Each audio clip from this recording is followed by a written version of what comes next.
hear the calls. We want answers just like everybody else does. You're so fucking we fake. love you, baby Q. My little monkey, and we want it home. Fake as fuck. That same day in which she's claiming to the news they had no idea what happened and to just want him home, she sends this text message to Savannah Solomon of the FBI. And this is just the latest Hail Mary. After all the statements about going to the Chevron and then going to Azalea and what she was doing there, and I was actually throwing away trash and not Quinton. At this point, October 24th, the same day as that news interview, she and Danny are split at this point. He kind of seems to see the writing on the wall for her, has left town, I believe, and I think they're not together at this point. And so now's the perfect time to try to put it on Danny. I'm not lying for Danny anymore. The reason why my story about Oragel and shit didn't make sense was because Danny told me to say that he was the one who left, and my phone was in the car from my previous trip.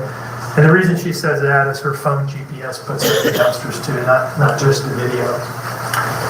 So anyway, she's throwing it on Danny and is now saying, you know what, I didn't actually make that trip at all, that was him, not me. And they get her in for an interview a couple days later to formalize that statement. And they just sort of let her talk and put it out there. The evidence is true. It was a desperate attempt to just try something new, or I don't know, a dozen lies to that point. That interview was on October 31st, last day in October. On November 18th, about 3 or 4 weeks after they started searching through that landfill, it's an arduous task, challenging thing, all volunteers. They finally find what they're looking for. November 18th, it's a memorable day for the people who are involved in this landfill search, because they find Quinton, and he's not in good shape. Okay, they find him in pieces. Mostly bones, a foot. It's not as though he's in one place on that search deck. They're finding bones in different lines, spread out. He's torn apart.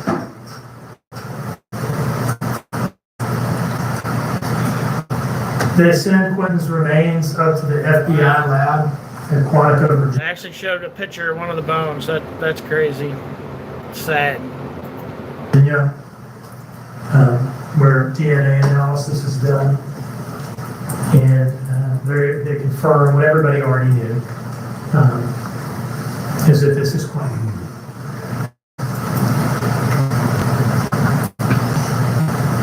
And the defendant comes in for one last interview.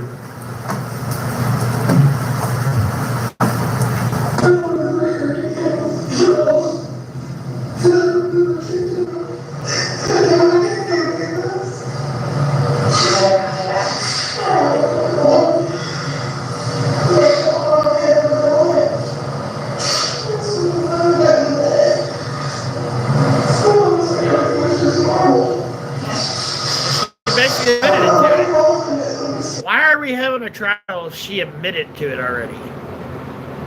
That doesn't make any, like, why waste the taxpayers' money for a trial when she admitted to doing what she said she didn't do in the first place? So I don't know why we're having a trial. That doesn't make any sense.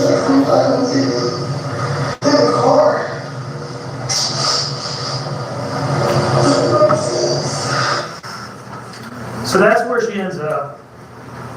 After having given this very detailed cover story about going to the Chevron to meet Misty for Oragel, and having added this loosely detailed account of having thrown away some garbage at Azalea in the dumpster, but it only being